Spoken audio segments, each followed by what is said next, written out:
the Baen Free Radio Hour.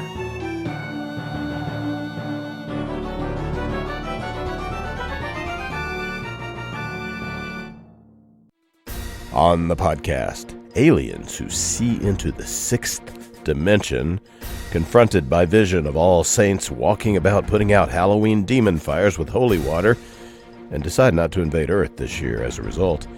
Incidentally, did you know gargoyling once a day keeps the halitosis away? Plus, we continue with the complete audiobook serialization of Larry Correia's Son of the Black Sword, all right now.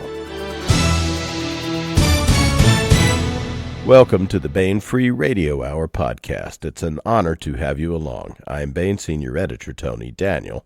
This time, consulting editor David Afsharirad talks with David Carrico about his new double novel in the Ring of Fire series 1636, The Flight of the Nightingale. These are two short novels collected together, both set in Eric Flint's great series about the West Virginia town that gets thrown back to 17th century Europe. David Carrico tells host David Afsharirad all about it and discusses his work with Eric Flint and beyond. And we continue with the audiobook serialization of Larry Correia's great high fantasy novel, Son of the Black Sword. Now here's the news.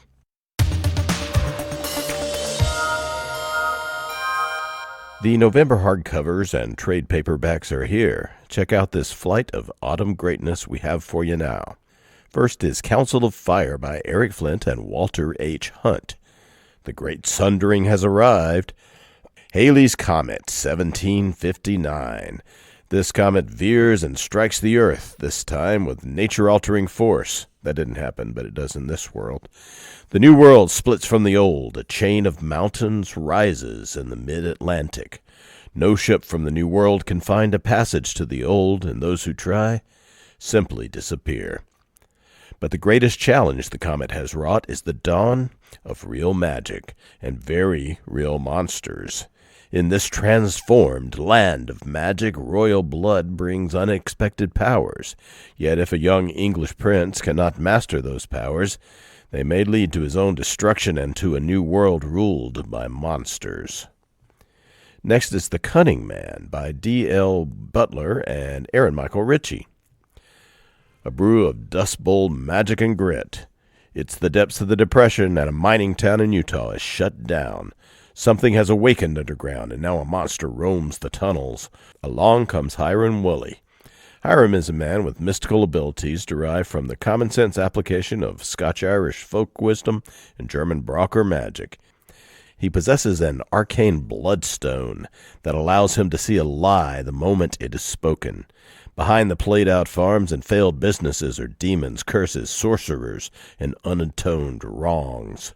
Bags of grocery and carpentry won't be enough this time. The job will take a man who has known sorrow, a man who has known war, a man of wisdom, a man of magic. The job will take a cunning man. Also out in November is The Best of Jerry Pournelle, edited by John F. Carr. A Pournellapalooza of wonder-inducing proportions. For half a century, Jerry Pournelle's name has been synonymous with hard-hitting, idea-driven, wonder-inducing science fiction. Now, for the first time, Pournelle's best short work is collected together in a single volume. Here are over a dozen short stories, each with a new introduction by editor and longtime Pournelle assistant, John F. Carr. There is also a cornucopia of Pournelle's imaginative and compelling essays, as well as great remembrances by Pournelle collaborators Larry Niven, S.M. Sterling, and more. Finally, at booksellers in November is 1636, The Flight of the Nightingale by David Carrico. Adventure set to the music of time. Two novels set in Eric Flint's best-selling Ring of Fire series shine a light on the overlooked corners of the Ring of Fire universe, where small actions can have life-altering consequences. In The Flight of the Nightingale, Deltimer Francisca Cassini is inspired by the arrival of Grantville to seek a different destiny from what would have been her lot in a future without the Uptimer intrusion. That is, to die with a reputation as a brilliant composer and performer, but later to be forgotten by all but the cognoscenti. And in Back to the Future, Johann and his brother commit themselves to preserve, protect, and promote their family's heritage from the future, even if in this future there will be no Johann Sebastian Bach. 1636, The Flight of the Nightingale by David Carrico. The Best of Jerry Pournelle, edited by John F. Carr. The Cunning Man by D.L. Butler and Aaron Michael Ritchie. And Council of Fire by Eric Flint and Walter H. Hunt are all available at booksellers everywhere.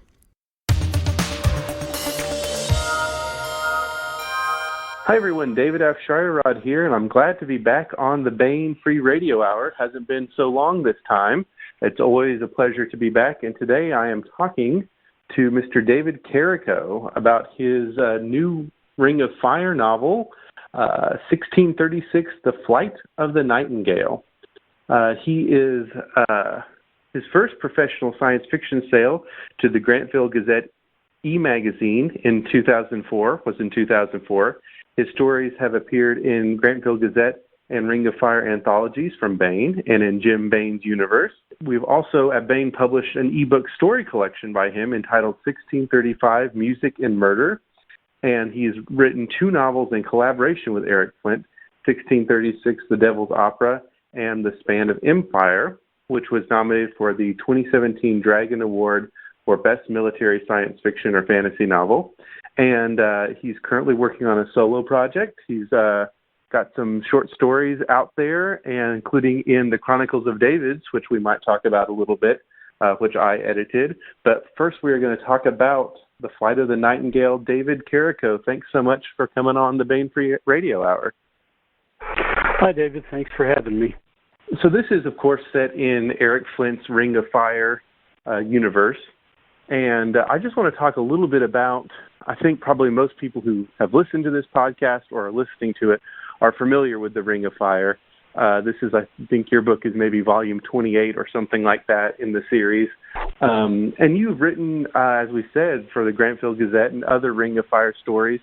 And I just wonder if you could maybe just do a real brief intro to the Ring of Fire universe and talk about how you got started writing in this series. The Ring of Fire story actually begins with the publication of the novel 1632, which Eric wrote and Jim Baen published in, I believe, the year 2000. And the basic concept is it's an alternate history novel, obviously, and a cosmic space-time warp event that's referred to as the Ring of Fire sucks up a little blue-collar town out of West Virginia, and the town is called Grantville, and it drops it in eastern Germany in the year 1631, which is right in the middle of the 30 Years' War, which was the bloodiest war in Europe before World War I. And the whole concept of the novel 1632 and of the series that grew out of it is that these 2,500 more or less blue-collar Americans not only managed to survive in this very brutal time, they managed to kick off the American Revolution 200 years early. And that's basically the seeds from which the series grew. Kind of ironically, this was never supposed to be a series. Eric wrote 1632 as a standalone novel. But when it sold as well as it did, Jim Baen, being the canny publisher that he was, waved a lot of money at Eric, and Eric decided, yeah, I can figure out a way to make this into a series. and that's where the novel 1633 and subsequent novels came from. Early on, how it turned into the publishing phenomenon that it became is early on, a lot of the fans of the series were so inspired by the concept that they started writing fan fiction, and they would post it on the Baen's Bar website to share with other fans. And Eric, the way Eric tells the story was he was paying attention to this stuff, and he noticed fairly quickly that some of this stuff was pretty good. So he convinced Jim Baen to first of all, publish the original Ring of Fire anthology, which contained a mixture of stories written by pro-authors and then the best of the fan fiction that had been posted to the website. And then after that sold well, Eric convinced Jim to support him in starting the Grantville Gazette e-magazine, which, as of today, just published its 86th issue. There's something like over 22 novels have been published just by Baen, not counting anything that's been published by Eric Flint's Ring of Fire Press. There's been 10 or 12 anthologies published. Several short story collections have been published. I believe the word count for the universe is now up to over 11 million words published. That's a few for a book that wasn't going to be a series, right? Yeah. Yeah, to put that in perspective, The Lord of the Rings is only about 450,000 words. Mm-hmm. So the Ring of Fire universe is 22 times as long as The Lord of the Rings. Wow. This is a unique phenomenon in the publishing world. To my knowledge, there is the only series that might actually have more words published is the Perry Rodin series out of Europe. That's kind of a big thing in France and Germany.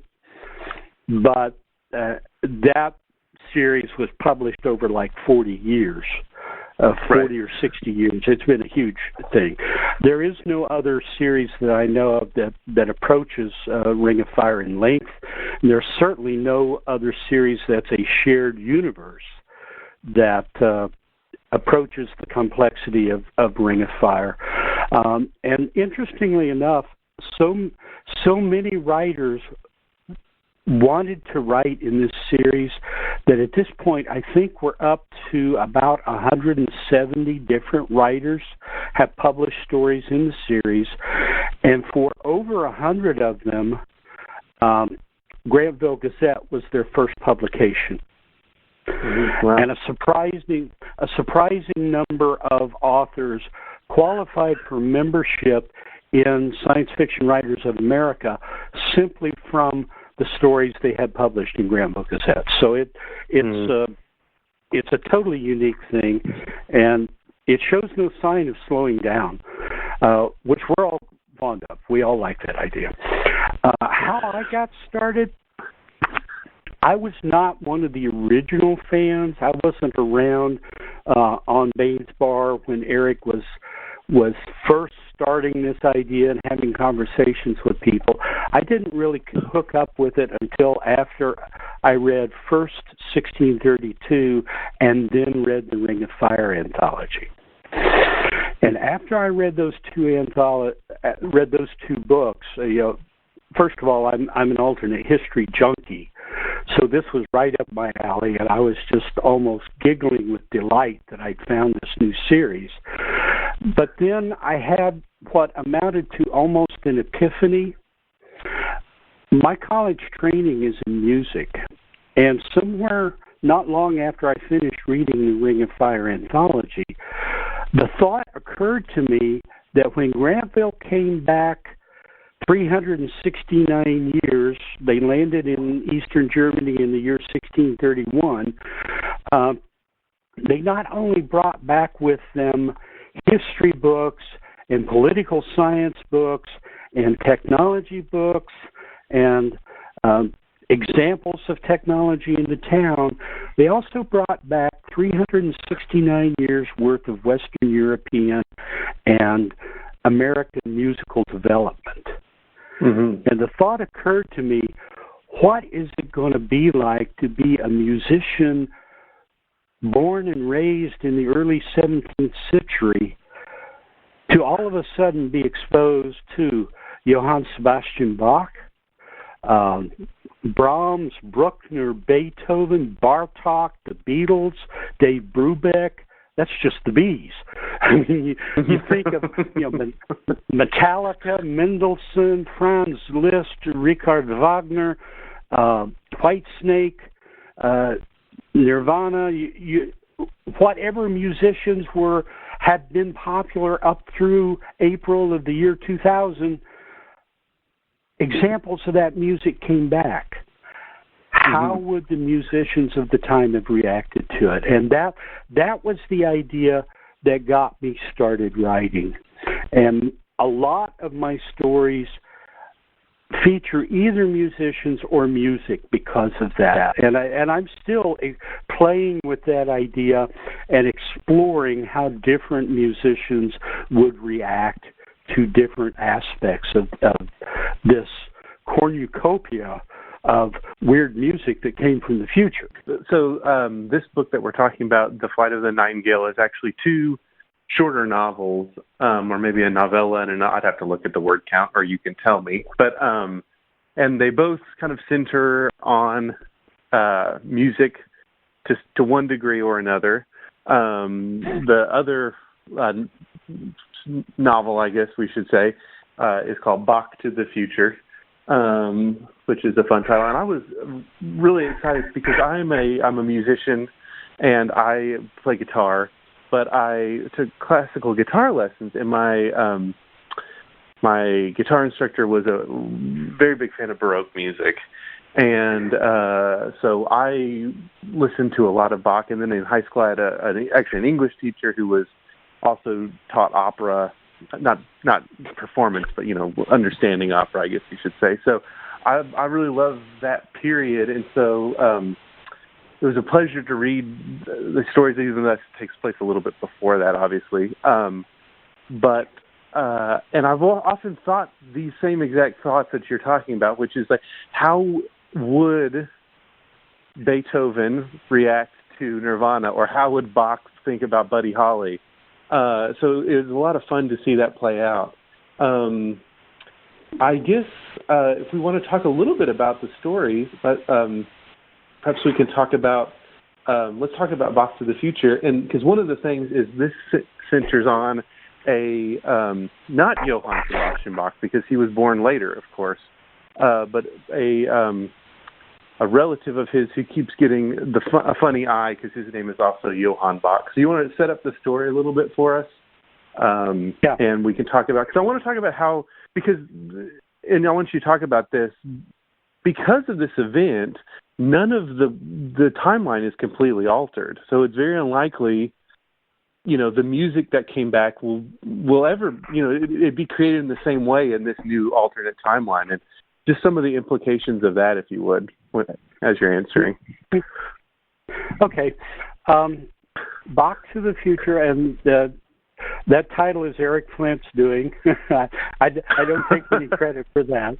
That's an example of Eric's sense of humor. Bach to the Future is actually almost a full-length novel in its own right. It's about 76,000 words. So it's very close to being just a regular-length novel. It's just a little bit short. The premise behind that story, and I had the idea for that story a long time ago, as far back as 2006. But the premise behind that story, Johann Sebastian Bach, in our timeline, was born in 1685. So he was born 2 generations after, the time that the Ring of Fire happens in the new timeline. So his music, to the musicians of 1631, his music would have seemed avant-garde. So that's why I used him as one of the contrasting musicians in the earlier comments. But he was a real, obviously Johann Sebastian Bach was a real musician. But what I discovered was his direct and collateral ancestors were alive at the time that we say the Ring of Fire event happened. In 1631, Johann Sebastian Bach's grandfather and his 2 great uncles were alive, and one of the great uncles was Johann Bach. And of course, when he wanders into Grantville and says what his name is, he starts getting all kinds of funny expressions from anybody that knows anything about music. And when he learns about Sebastian, he has to start telling people, "No, I'm not him. That's not me." Yeah, he's like a guy named, I don't know, right, Kurt Cobain, Yeah. Anybody with that has a famous name very quickly just out of reflex, out of self-defense, will say, no, that's not me. I'm not him. Well, right. Johann develops a bit of that reflex early on. And the basic premise of the story is that Johann and Christoph, who is the middle brother and was actually Sebastian's grandfather in our timeline, and the youngest brother, Heinrich, those three brothers just go to Grantville and have some research done, and they find out about Sebastian. And they find out his just towering reputation, and they hear some of his great music, like the Toccata and Fugue in D minor, and the Mass in B minor, and the Passacaglia and Fugue, and just all kinds of the different kinds of music that he developed. Because even in a town like Grantville, which was a small blue-collar town, there was still a surprising amount of his music there. Not everything that we have in our timeline would be there, but a lot of it would be there. And so they saw it, they heard it, they were impressed with it, and then they hear that because of the chaos butterfly effect of the Ring of Fire, Johann Sebastian Bach will never be born. The exact combination of the sperm and egg that created a zygote, that will never happen. The environment that he grew up in will never happen. Even if a baby is born about the same time and is given the name Johann Sebastian Bach, he won't have the environment, he won't have the training, the world will have changed dramatically. So duplicating the talent, the exact talent of Johann Sebastian Bach will not happen. And when they find that out, they're devastated. And they decide, and Johann Bach, the great uncle, is being the oldest brother, basically makes the decision for the family, we are going to devote ourselves to protecting and promoting the heritage of our descendant, even though he's never going to be born. Yeah. And it's a really interesting idea, yeah. Yeah, that's the thrust that's the driver behind the events of the story. And they meet a lot of people, they meet a lot of downtimer musicians, some of which are real historical characters and some of which I made up. They meet a lot of uptimer musicians from the future that came back with Grantville. They discover uptime girls, and interesting things happen along the way. Let's just put it like that. Well, one thing you kind of said, which is that was Eric Flint's title. I thought we could jump back and not talk specifically about the book, but just some of your experience, or specific, as it applies to this book, but also your wider experiences. I just wonder what it's like working with Eric Flint. You've collaborated with him, as we said, on 2 novels. This is all under your own byline, not a collaboration with him, but still, obviously, he's had some input. And I just wonder how that relationship works on the collaborative side, and then also on something like this, where you're given a little bit more longer chain, longer leash, whatever the metaphor would be. Eric has pretty much from the beginning of the 1632 Ring of Fire experience, Eric has been looking for writers. I guess the word to use is to groom, to help develop. And he has, from the very beginning, even when he was putting together the original Ring of Fire anthology before the Grantville Gazette ever happened, he picked 2 of the fan authors out of that group of writers and said, let's collaborate on novels. he picked Andrew Dennis, and he picked Virginia DeMars. That's before the Grantville Gazette ever happened. He was that early. He was looking for writers that he could raise up and help groom and help develop as writers, and hopefully end up with their own individual careers. That's been part of his vision for this thing from the very beginning. And the science fiction community has this concept of everybody helps everybody else get a leg up. And you can't go back and repay the people that helped you, so you pay it forward. You help the next guy. That's really big in the science fiction community. I see that all over the place. And Eric does about as great a job of paying it forward as anybody I know. He's an excellent writer in his own right. He's an excellent editor. And he's one of the best mentors about the craft of writing, but also about the business of writing. He's involved with the annual Superstars of Writing seminar, where he and Kevin Anderson and a group of pros spend a lot of time trying to instill business savvy into young writers. Well, Eric has been doing that on his own from the very beginning.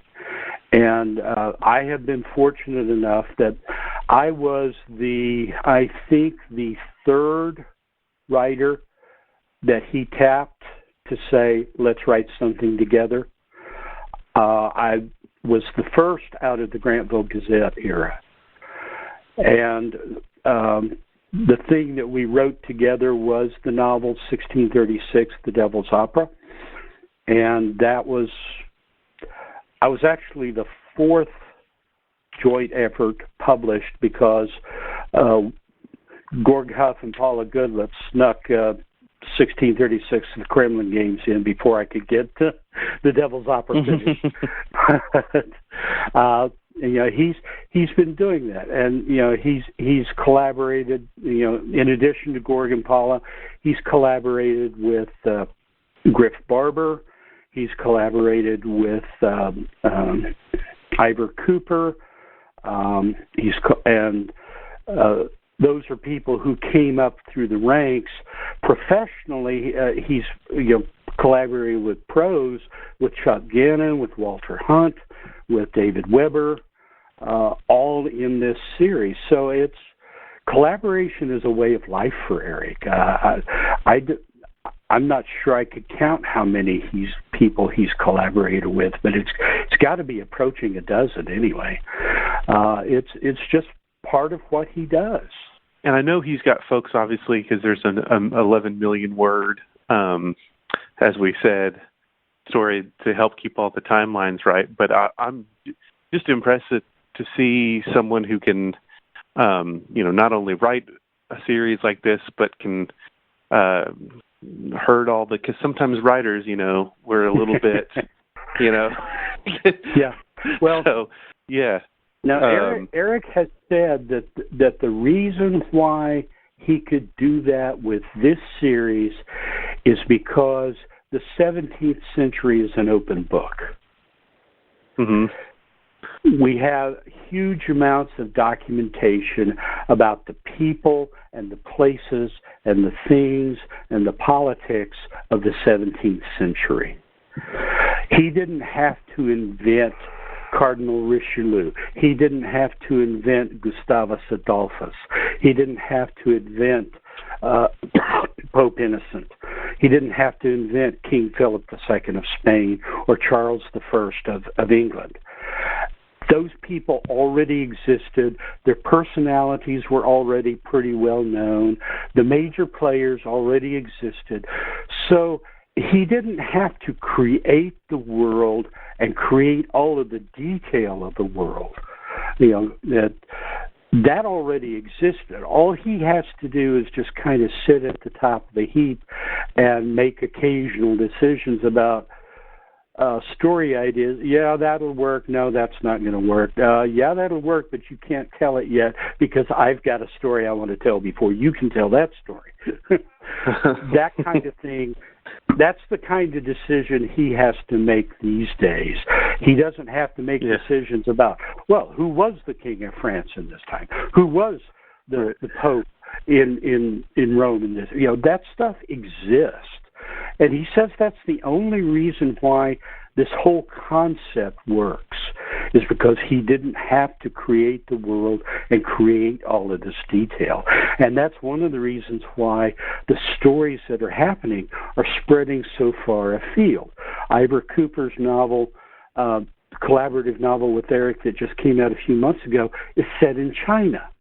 Griff Barber's novel is set in India, in Mughal, India. There will be a novel coming out next year from Chuck Gannon and Robert Waters that'll be set mostly in South America.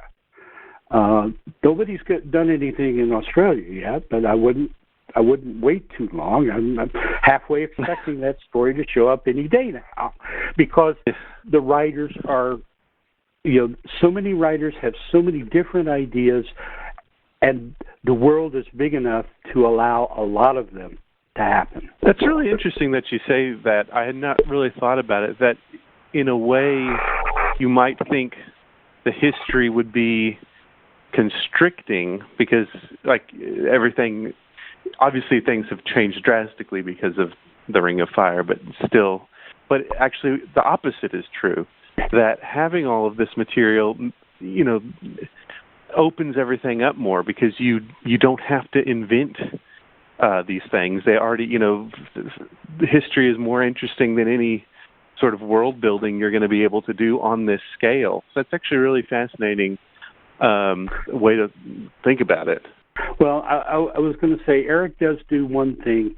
He doesn't allow the major political figures to be grabbed by just anybody, because he has a vision on where the overall political drive of the story is going to go. So he kind of keeps a hand on the big top political figures. But for most of the stories that are going to be written, you don't need, I don't need Cardinal Richelieu in my story. I don't need Philip II of Spain in my story. My stories involve people at a much lower level of society, and I can invent them. There's millions of downtimers that we don't have names for, but we know they're there. So that's kind of where it goes. And that's where most of us are doing our writing, is down below the macro level of the real politic of Gustavus Adolphus and the various kings and queens.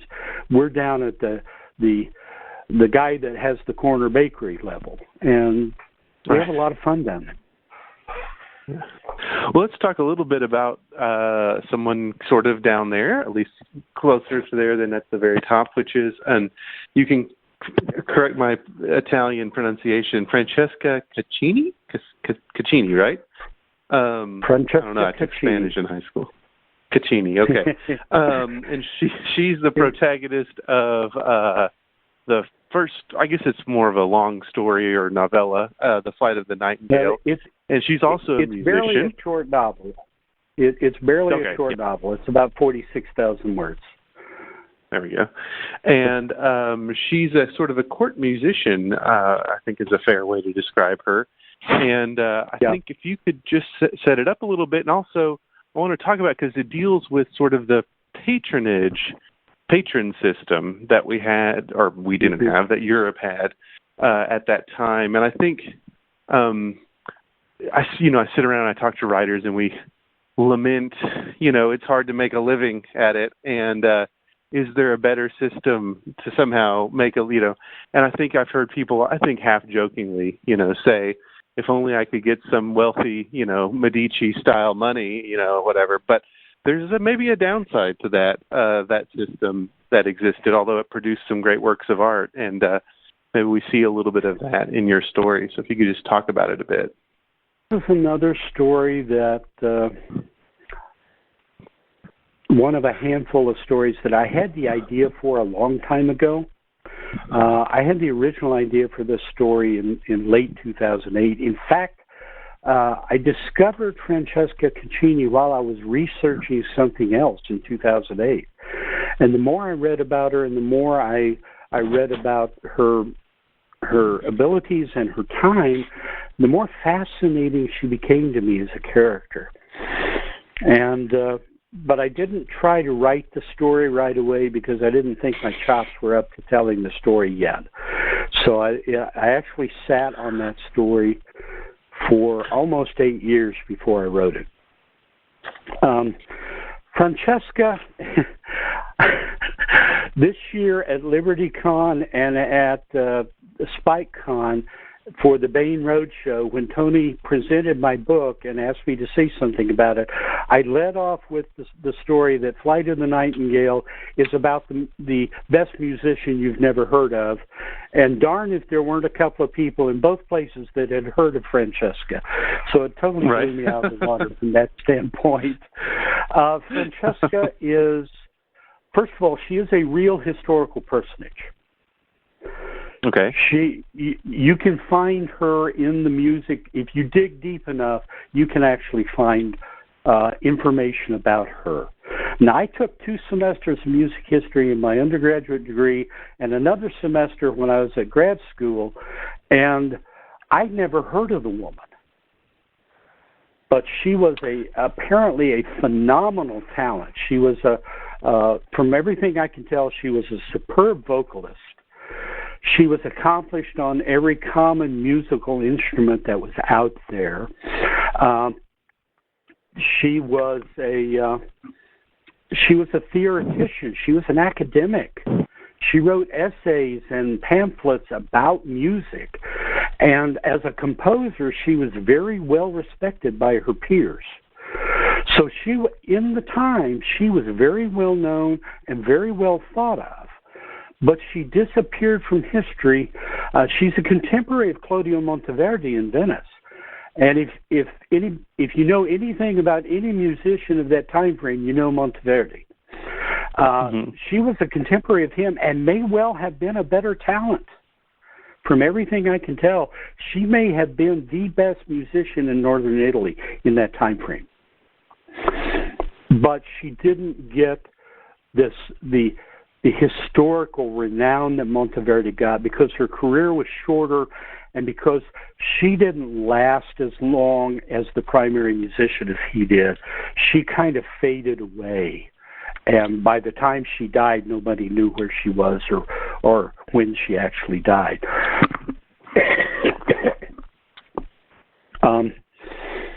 So I had her as a character. And I started thinking about what kind of story, and I originally thought about doing the same kind of story I did with the Bachs and with some of the other musicians, have her confront the music and how would she react to the music. But the more I read about her and the more I thought about it, the more I thought about the fact that she was a woman in a man's world. She was in a position that it was very unusual for a woman to be in. She was the leading musician at the court of the Grand Duke of Tuscany in Florence, or Firenze, as I use in the story. And yet, she disappeared. I have only heard music written by her one time. I've never heard it performed live. I've heard a piece of one recording. Monteverdi, his stuff's all over the place. Her stuff is almost impossible to find. And, the chances of anybody other than a musicologist knowing much about her is really not very high. Like I said, I went through 5 years of college, 4 years undergraduate and 1 year graduate, and I had never heard of her. So she was coming out of that, she was this phenomenal talent that just kind of disappeared. A woman in a man's world in a position that probably she had to deal with a lot of resentment. Probably she had to deal, as you say, with the negative aspects of the patronage system. how would somebody like that react, not just to the music, but to the news of what was happening with musicians in Germany? And that was what kicked off the story.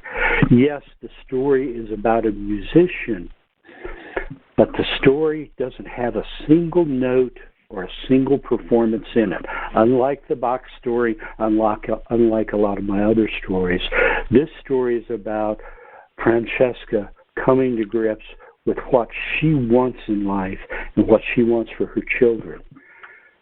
It's an adventure story, not a music story.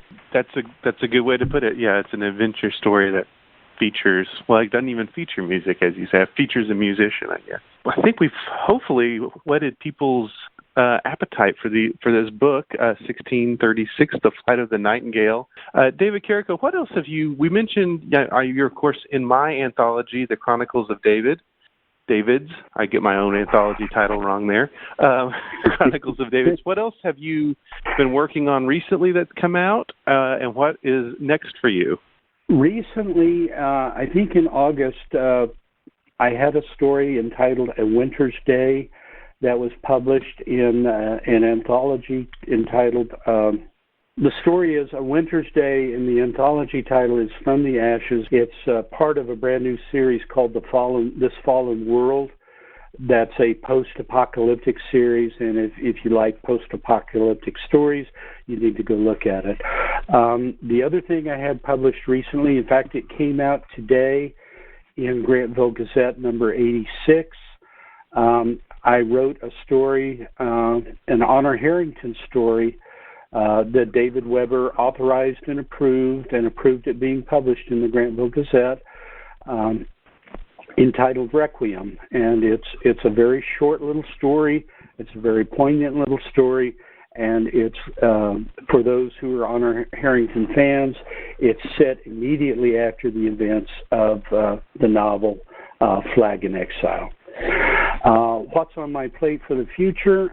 Well, I've been working on a solo fantasy novel, but Eric had proposed another collaborative novel to Baen that we would write jointly, and Toni Weisskopf has said that she'll buy it.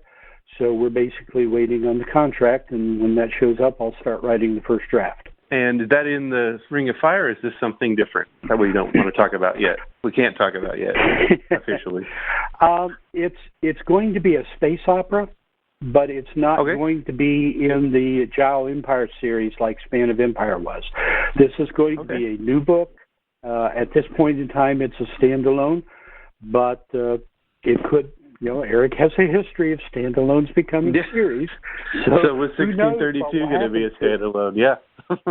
Yeah. If it sells well enough, Tony may decide to wave some money at Eric and turn that one into a series too.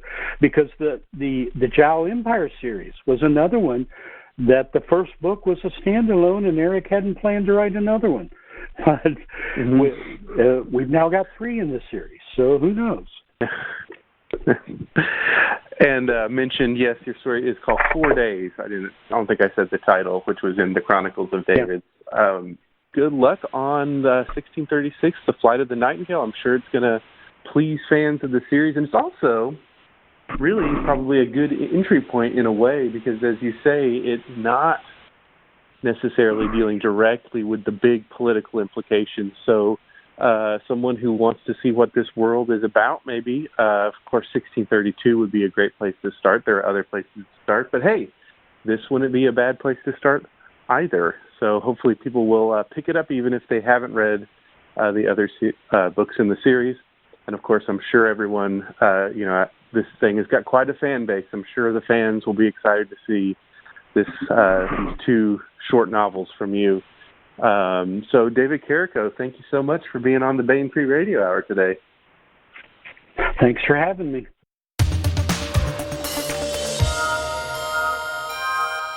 Now we continue with the complete audiobook serialization of Son of the Black Sword by Larry Correia, Book 1 in the saga of the Forgotten Warrior. After the War of the Gods, the demons were cast out and fell to the world. Mankind was nearly eradicated by the seemingly unstoppable beasts. until the gods sent the great hero Ram Rowan to save them. He united the tribes, gave them magic, and drove the demons into the sea. But as centuries passed, the descendants of the great hero grew in number and power. They became tyrannical and cruel, and their religion nothing but an excuse for greed. The people rose up, and the surviving royalty and their priests were made casteless, condemned to live as untouchables. The age of law had begun. Ashok Vidal has been chosen by a powerful ancient weapon to be its bearer.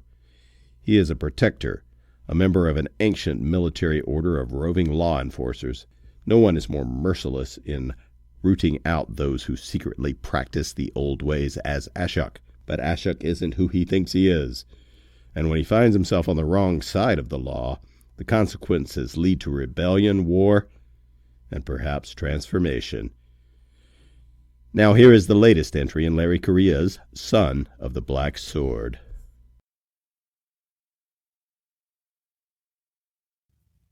You told them who you are? Keita shouted. Are you insane? After he'd found the others, the three of them had retreated back to the barn to hide and plan their next move. Keita clearly didn't approve of Ashok's actions, but to be fair, Ashok didn't approve of what he'd done either. If I hadn't said who I was, eventually I would have had to kill some of them. Ashok was sitting on the back of the wagon and winced as he shoved his bloody foot into its boot. If he'd had more time, he'd apply a clean foot wrap, but they needed to get out of town fast. I had to let them know that their behavior wouldn't be tolerated. Keita was clearly agitated. The keeper had been patient and helpful this whole trip, but this had pushed him over the edge. I asked you to avoid notice. Thera seemed annoyed, but she was being a bit calmer about the whole thing than the keeper. Why? Why what? Why spare the lives of workers? Since when do any of those lower types matter to you? They still don't. But that was no longer quite true. He thought about it while he pulled his other boot on. The ice had removed a lot of skin, leaving the soles of his feet bright red and burning. It was a good thing the heart of the mountain would keep the wounds from corrupting and rotting his feet off. I don't know. You put us all at risk, and you don't even know why? Keita shouted. He really didn't, and that was truly bothering him to the core of his being. I just couldn't abide it. You have no idea how important our work is, and this foolishness jeopardizes everything. You had no right to endanger our lives. Keita was correct, but that only made Ashok angrier. You supposedly speak for the untouchables, Keeper. You should be filled with joy. Is your false god not pleased that I have saved a few? I don't know why the Forgotten chose you, yet still tolerates your constant mockery. Your pride threatens our entire movement, everything we've accomplished. You have to understand. You claim to want rebellion, Keeper, so there was a taste. Or was all of that just talk? That seemed to hit Keita hard.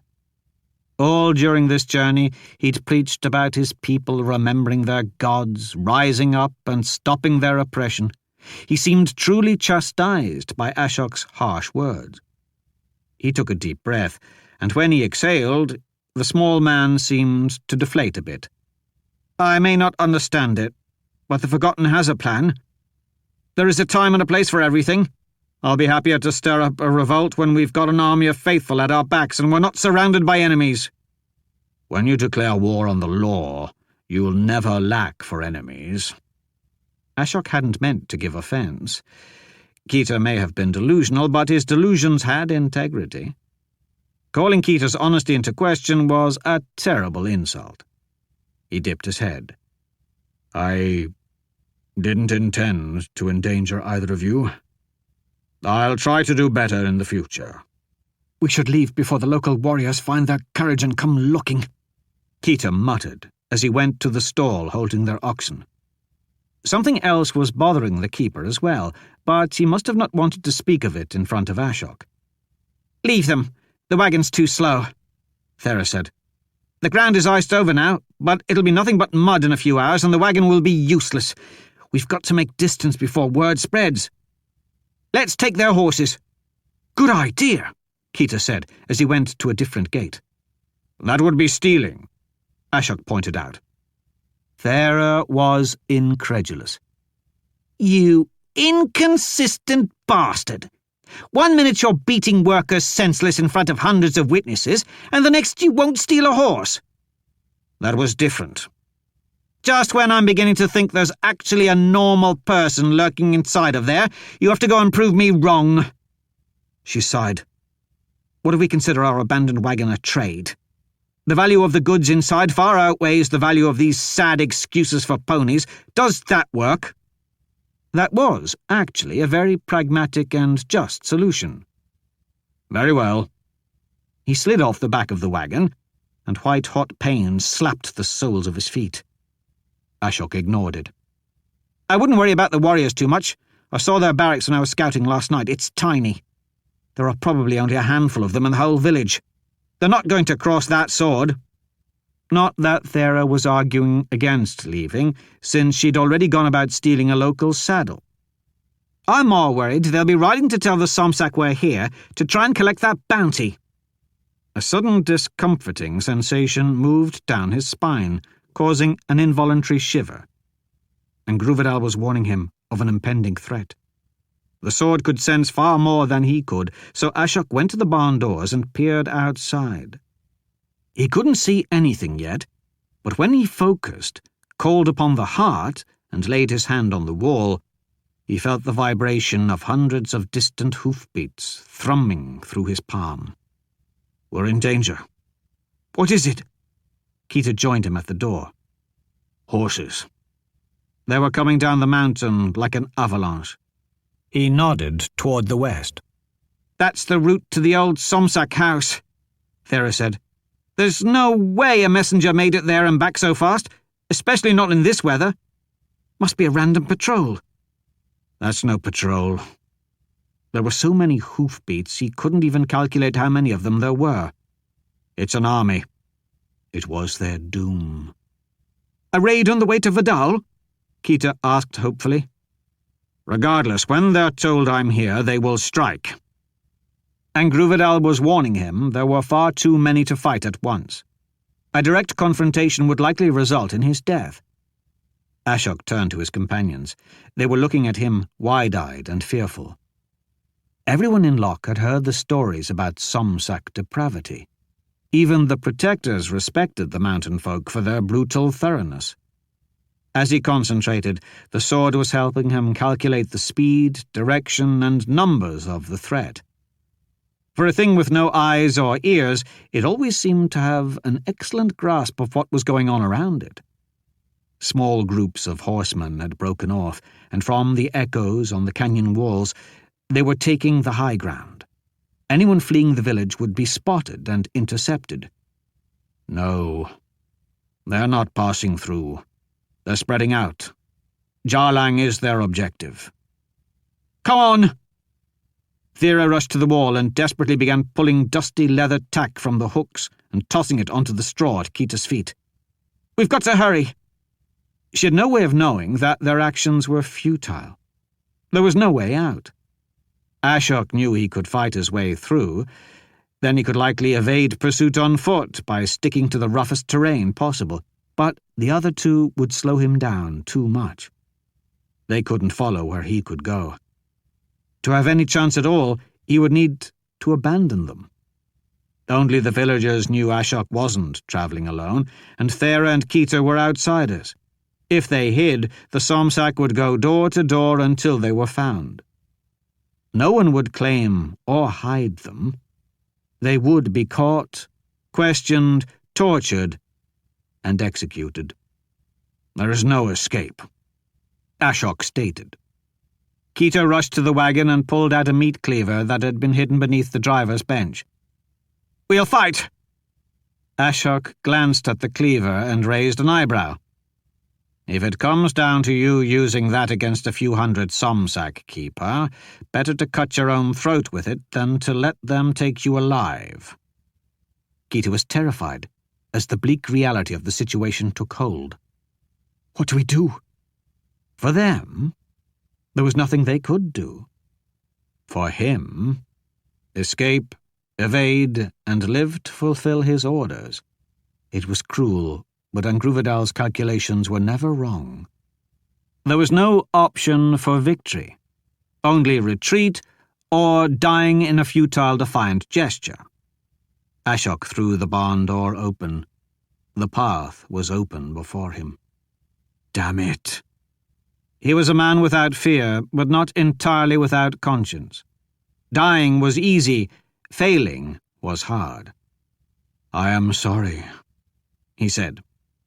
The Grand Inquisitor had spoken for the judges, and their orders were more important than any handful of lives.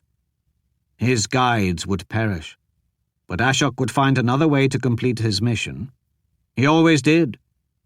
Logically, he should have as much loyalty to a criminal and a fanatic as they did to the law. The capital's demands outweighed any personal feelings he had. His entire existence meant doing that which was expected of him. Any other time in his life, the decision would have already been made.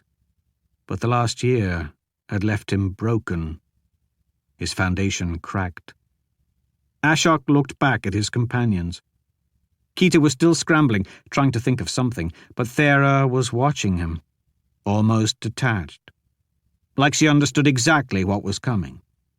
Their eyes met, and she knew the truth.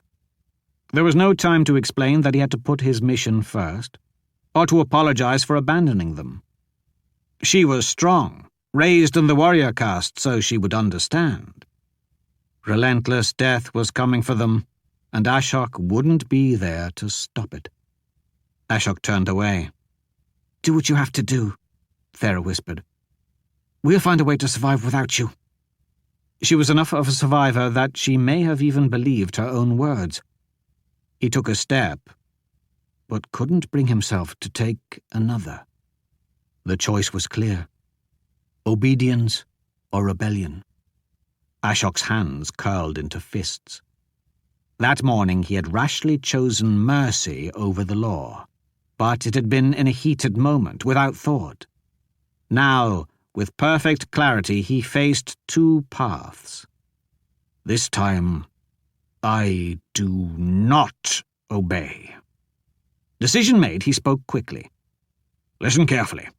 I'll challenge the warriors. Wait until they're all concentrating on me, then ride." Unaware that Ashok had just made the most selfish and selfless decision of his entire life, Keita kept saddling the horses. Thera, however, understood what was going through Ashok's head and approached him. "You can't protect everyone. See to your duty and guard the keeper." He began walking toward the sound of hooves. She grabbed onto his coat sleeve to stop him. "You'll die!" She actually sounded like she cared. "More than likely." He was one of the greatest combatants in the world, but Angruvedal was telling him that these numbers were too many, the odds too drastic. Death was certain. But was that truly a bad thing? Better to end it now than to drag out Oman's terrible punishment. It had felt good to tell the villagers his name. "I should have died a long time ago." "What about your mission? What about finding the prophet?" "Keita can tell him that I tried." He took her hand and gently removed it from his coat. "Goodbye, Thera." Already he could hear the first of the Somsak riders entering the canyon. He walked into the sunlight to meet his fate. Ashok didn't look back.